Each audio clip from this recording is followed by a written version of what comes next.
Salam, perkenalkan nama saya Anissa Daulan Itnimkase.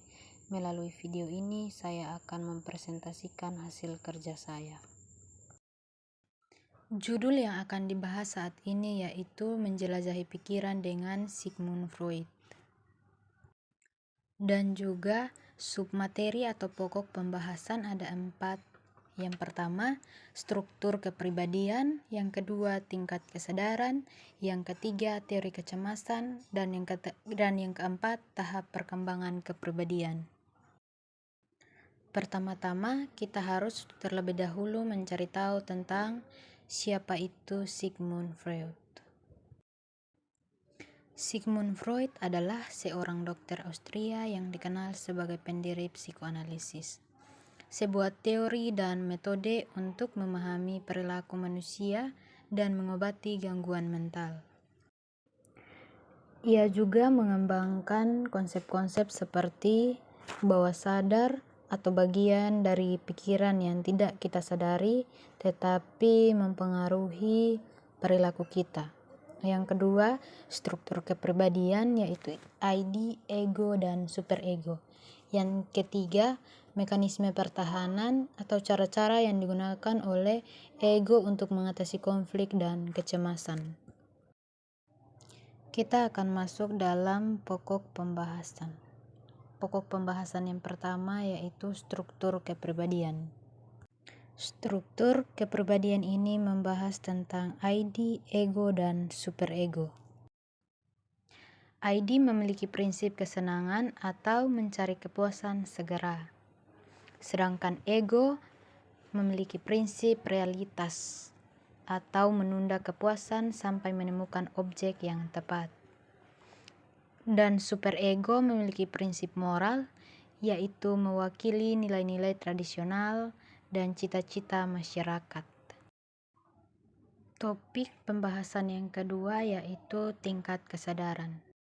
Tingkat kesadaran dibagi menjadi 2 yaitu kesadaran dan prasadar.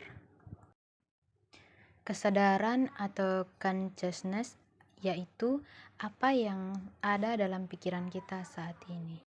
Sedangkan prasadar atau pre-conscious adalah dorongan, perasaan, dan pikiran yang ditekun atau motivasi utama perilaku kita. Pokok pembahasan yang ketiga yaitu teori kecemasan. Teori kecemasan dibagi menjadi 2 bagian yaitu kecemasan realistis dan kecemasan moral. Kecemasan realistis adalah respon terhadap ancaman nyata dari dunia luar. Sedangkan kecemasan moral adalah ketakutan akan hukuman dari hati nurani. Pokok pembahasan yang keempat atau yang terakhir yaitu tahap perkembangan kepribadian. Tahap perkembangan kepribadian ini dibagi menjadi 5, yaitu yang pertama, tahap oral mulai dari 0 sampai 18 bulan. Yang kedua, tahap anal mulai dari 18 bulan sampai 3 tahun. Dan yang ketiga, tahap halik dimulai dari 3 sampai 6 tahun. Yang keempat, tahap laten dimulai dari 6 tahun sampai masa pubertas. Dan yang kelima, yaitu genital mulai dari pubertas sampai dewasa. Tahap oral fokus pada mulut sebagai sumber kesenangan. Fiksasi dapat menyebabkan perilaku seperti merokok atau makan berlebihan. Tahap anal fokus pada pengendalian usus. Fiksasi dapat menyebabkan sifat keras kepala atau terlalu teratur. Tahap halik fokus pada alat kelamin, kompleks Oedipus dan Elektra.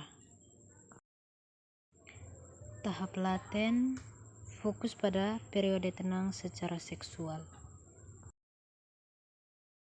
Yang terakhir, tahap genital yaitu minat seksual matang. Kesimpulan, teori Freud memberikan kerangka kerja yang kompleks untuk memahami kepribadian. Meskipun kontroversial, teorinya telah memberikan kontribusi besar pada bidang psikologi kontemporer. Konsep-konsep seperti alam bawah sadar, mekanisme pertahanan, dan pentingnya pengalaman awal terus dipelajari dan diperdebatkan. Selain itu, psikoanalisis masih digunakan sebagai bentuk terapi untuk membantu orang memahami dan mengatasi masalah psikologis mereka. Demikian presentasi saya. Kalau salah kata, mungkin egonya lagi dominan. Kalau tadi ada ID, ego, dan superego yang sempat bingung, itu tandanya teori Freud berhasil bikin penasaran. Terima kasih sudah menyimak sampai akhir. Semoga tidak bosan. Salam Wisnu Nono Kankit.